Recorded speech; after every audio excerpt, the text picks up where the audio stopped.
Hello, how are you students. मैं Swami Anil maths YouTube channel पे आपका स्वागत करता हूँ।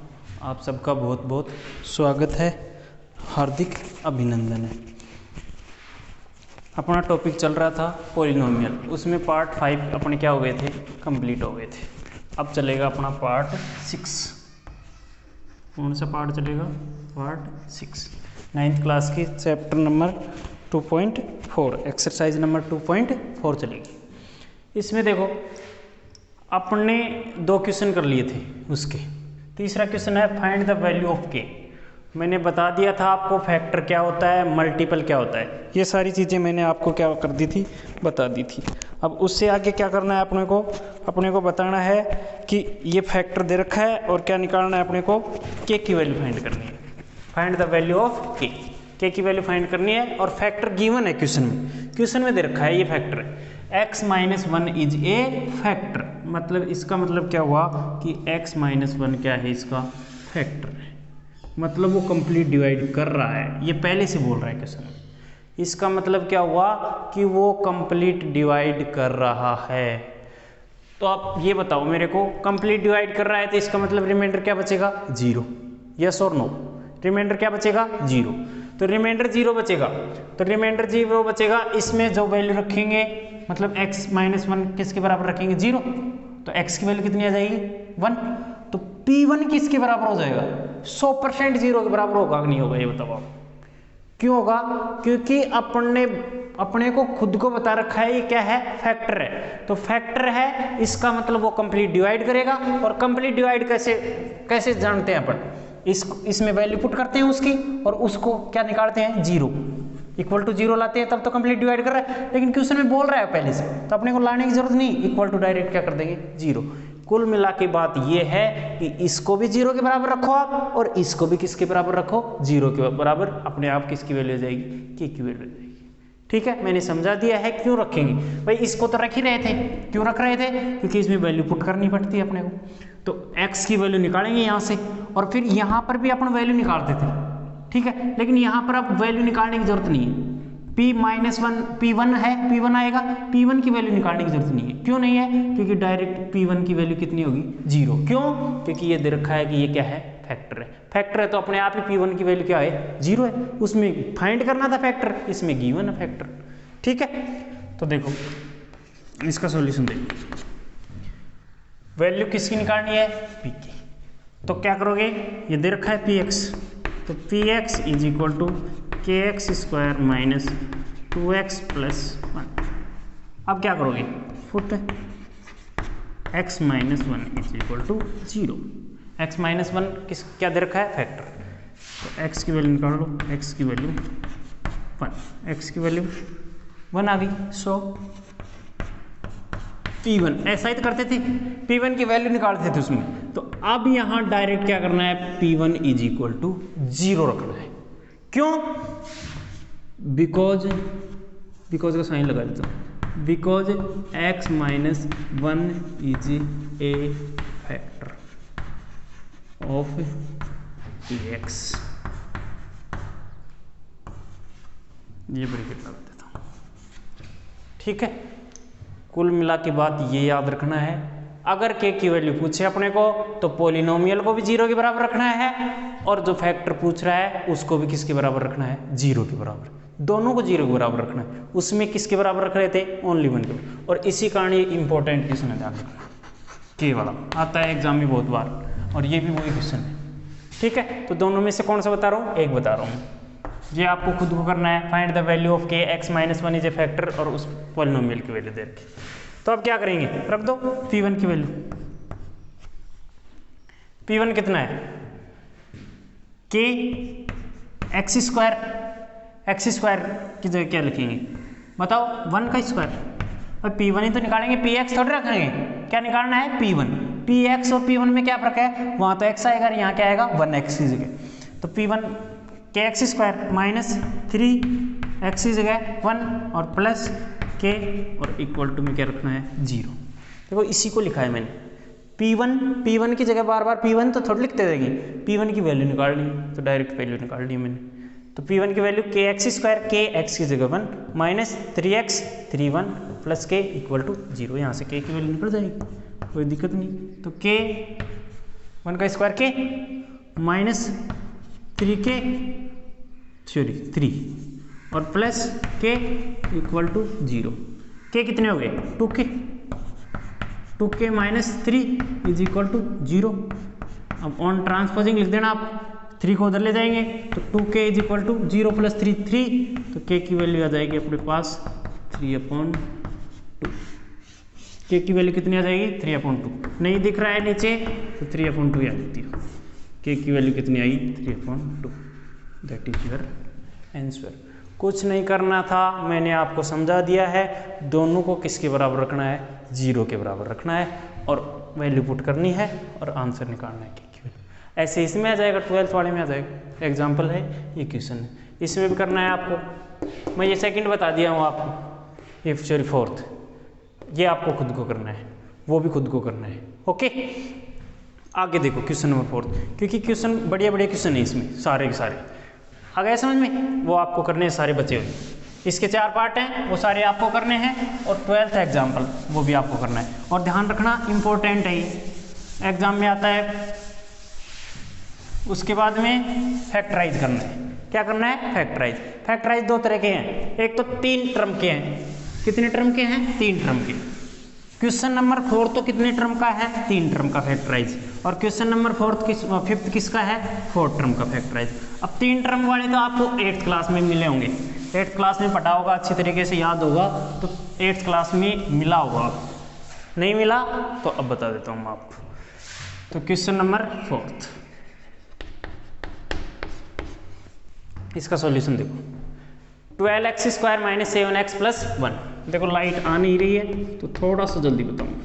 12x² माइनस 7x प्लस 1 ये आ गया। तो इसको क्या करना है, बीच वाले को तोड़ना है। इसको इन दोनों से छेड़छाड़ बिल्कुल नहीं करनी है, इधर वालों से। तो 12x² ऐसे कैसे, इसको ऐसे तोड़ना है और +1 ऐसे कैसे, इसको तोड़ना है।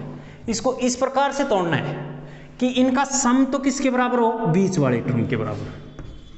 सम तो किसके बराबर हो, मिडिल वाले टर्म की, मतलब सम तो -7 हो, साइन सीध। ओके, और इनका मल्टीपल इन दोनों के मल्टीपल के बराबर, मतलब मल्टीपल कितना हो, मल्टीपल 12 × 1, मतलब कितना आना चाहिए 12। कैसा, पॉजिटिव 12। तो ऐसा नंबर ढूंढो दो। तो देखो जोड़ने पर तो -7 आना चाहिए और मल्टीप्लाई करने पर क्या आना चाहिए +12 आना चाहिए। अब देखो +12 कब कब आता है, जब दोनों या तो 2 नंबर आएंगे। यहाँ में से कितने नंबर आएंगे 2, तो दोनों या तो प्लस के होता प्लस आता है मल्टीप्लाई में, और दोनों क्या हो माइनस के होता प्लस आता है। तो दोनों माइनस के हो तब क्या आएगा, ऐड में माइनस तभी आएगा। तो एक तो 3 और 4, तो माइनस का 3 और -4 ऐड करोगे तो माइनस का 7, और दोनों को मल्टीप्लाई कर 3 4 जा 12। तो यहाँ क्या लिख देंगे, माइनस का 3x माइनस का 4x। आई थिंक समझ में आ गया होगा। देखो वापस जाएंगे, क्वेश्चन इस प्रकार से सॉल्व करते जाओ कि आप वापस एक स्टेप जाओ तो क्वेश्चन चेंज नहीं हो। देखो वापस जाएंगे तो इन दोनों को ऐड कर देंगे अपन, -7x आ जाएगा। ओके, तो ध्यान क्या रखना है अपने को, इसको इस प्रकार से तोड़ना है कि इनका सम तो इसके बराबर है और मल्टीपल इसके बराबर है। ओके, अब कर दो सोल्व आगे। इन दोनों में कॉमन लेना है और लास्ट के दोनों में कॉमन। 3 से कितने बनाने हैं अपने को 4, 3 से कितने टर्म बनाने हैं 4, और कॉमन 2 में लेना है। इन दोनों में कॉमन लो, क्या आएगा बताओ, x आएगा एक तो, और क्या आएगा 3 से डिवाइड हो रहे हैं, कॉमन का मतलब डिवाइड करना, 3x आ गया।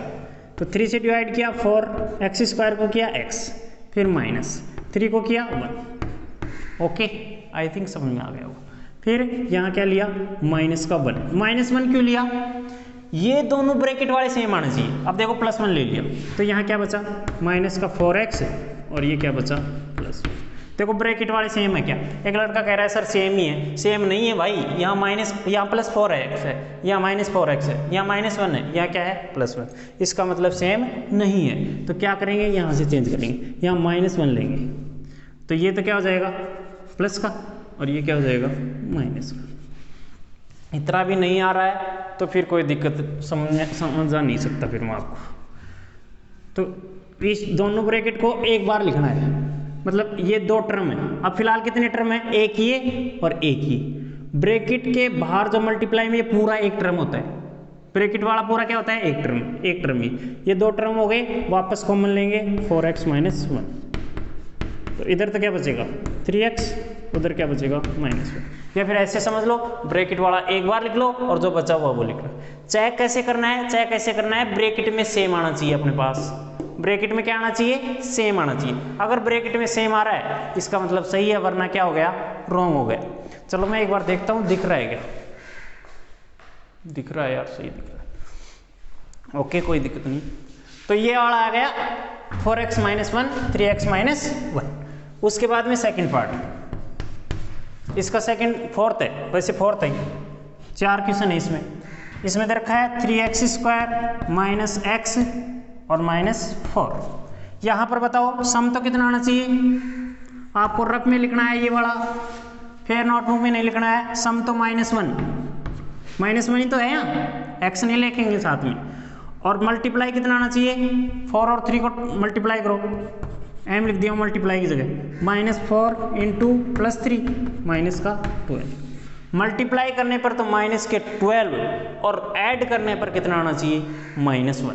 तो बताओ वही 4 और 3 आएगा, 4 और 3 अब ऐड करना है और -1 लाना है बड़ा नंबर, तो इसको माइनस का कर दो और इसको क्या कर दो प्लस। देखो दोनों को ऐड करेंगे तब तो -1 आ जाएगा, और मल्टीप्लाई करेंगे तो 4 3 = 12 माइनस का 12 आ जाएगा।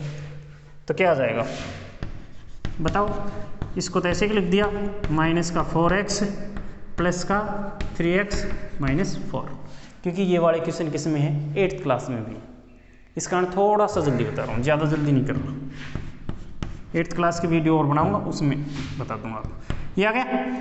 अब देखो इन दोनों में कॉमन लेना है, इन दोनों में क्या कॉमन आ रहा है, x, तो 3x - 4, ओके, और +1 3x - 4, दोनों ब्रैकेट सेम आ गए, तो 3x - 4 और प्लस सॉरी क्या बचा, x + 1। ब्रैकेट वाले को एक बार लिखना है, फिर x + 1। ओके, आई थिंक आपको समझ में आ गया होगा। नहीं आया तो दोबारा देख लो एक बार पॉज करके, ठीक है, क्योंकि वो वाला क्वेश्चन और बताना है। थोड़ा सा लाइट नहीं आ रही यार, दिक्कत ये हो रही है, नहीं तो और भी लंबा कह सकते। अगला क्वेश्चन देखो, उसमें दे रखा है अपने को फैक्टराइजिंग। अब की बार क्या कर दिया उसने, अब की बार 4 टर्म दे दिए उसने। कितने टर्म दे दिए, 4 टर्म, और चारों को क्या कर दिया, फैक्टराइज करना है, मतलब उसके फैक्टर करने हैं, टुकड़े करने हैं, ऐसे मान लो आप। तो 4 के कैसे करेंगे, 3 के तो क्या करने हैं, बीच वाले को तोड़ना है। 4 के कैसे करें ये मैं बता रहा हूँ अभी आपको कैसे करना है। तो देखो first question, x³ - 2x² - x + 2, ये वाला। तो क्या करो डायरेक्ट, ये तो सिंपल सही है, कोई दिक्कत नहीं। इन दोनों में कॉमन ले लो x, तो x - 2, फिर -1 कॉमन लेना है, क्यों मैंने बता दिया पिछले में। तो x - 2 सेम बनाना है, तो आंसर कितना आ जाएगा, x - 2 को एक बार और x - 1, ओके। उसके बाद में सेकंड क्या है, ये आंसर आ गया अपना, फैक्टर हो गया इसकी। दूसरा बाद में बताऊंगा क्योंकि थोड़ा सा हार्ड है, लास्ट में बताऊंगा। तीसरा है x³ + 13x² + 32x + 20। इसमें थोड़ा सा दिमाग लगाना पड़ेगा आपको, देखो ज़्यादा दिमाग नहीं लगाना पड़ेगा, थोड़ा सा तो लगाना पड़ेगा, खर्च करना, क्योंकि 9th क्लास का चल रहा है, ऐसा नहीं छोटे बच्चों की तरह। अब देखो इसमें कॉमन लिया x, तो x + 13, इसमें कुछ कॉमन नहीं आ रहा, 1 आ रहा है, तो 32 + 20। देखो ध्यान से देखो, बीच वाला ब्रैकेट सेम आ सकता है क्या, नहीं आ सकता। ब्रैकेट सेम आ सकता है क्या, नहीं आ सकता भाई।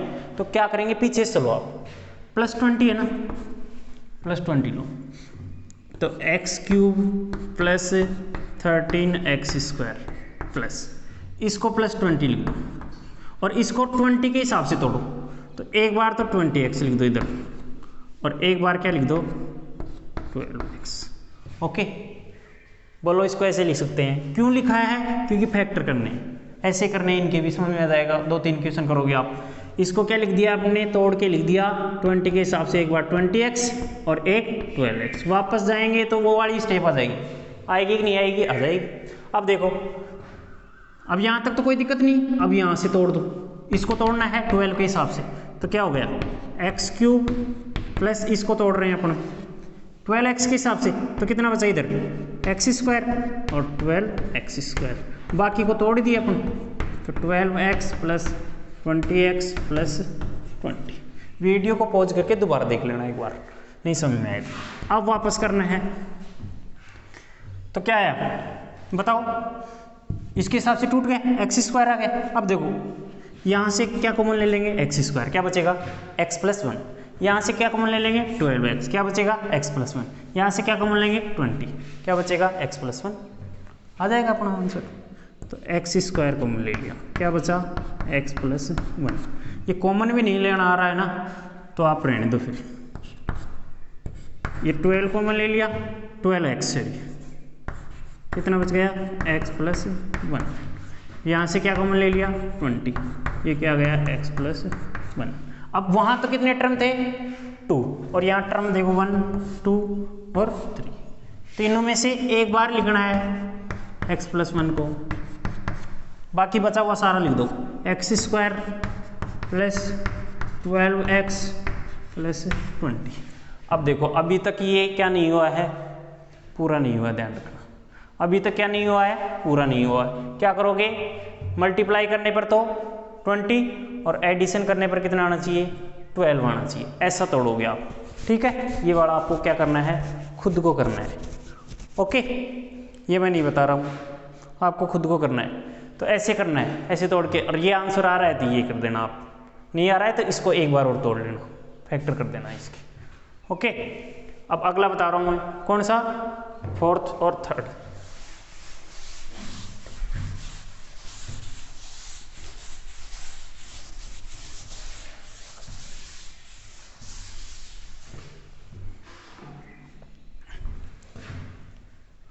क्वेश्चन नंबर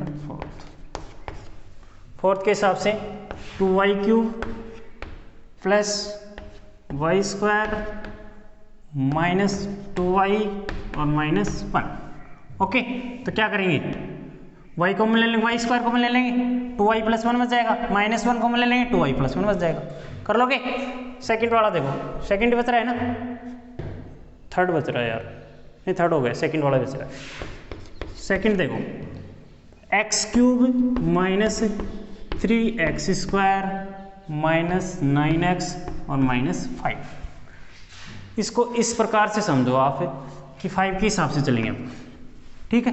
तो 5 के हिसाब से चलेंगे तो क्या आएगा बताओ, उस वाले क्वेश्चन की तरह करो, x³ माइनस 3x², इसको 5 के हिसाब से तोड़ेंगे तो -4x इधर बचेगा और -5x उधर बचेगा। इसको तोड़ दिया दो भागों में 5 के हिसाब से, ओके। इसको किसके हिसाब से तोड़ेंगे, 4 के हिसाब से तोड़ेंगे, ध्यान रखना। तो x³ माइनस, ये क्या हो जाएगा, 4 के हिसाब से तोड़ेंगे तो 4 लाना है इधर अपने को, लास्ट में देखो ये वाला तो चेंज होगा नहीं पूरा, ये तो -4x -5x और -5, ये तो लिख दिया। इसको तोड़ रहे हैं 4 के हिसाब से, तो यहाँ तो क्या आना चाहिए 4x² पक्का आना चाहिए। अब 4x² कब आए, और वापस जाने पर -3x² है, तो प्लस का तो माइनस का तो 4x² लिख दें, और प्लस का क्या लिख दें x², मतलब 1x²। देखो प्लस का 1x² माइनस का 4 कितना हो गया, माइनस का 3x²।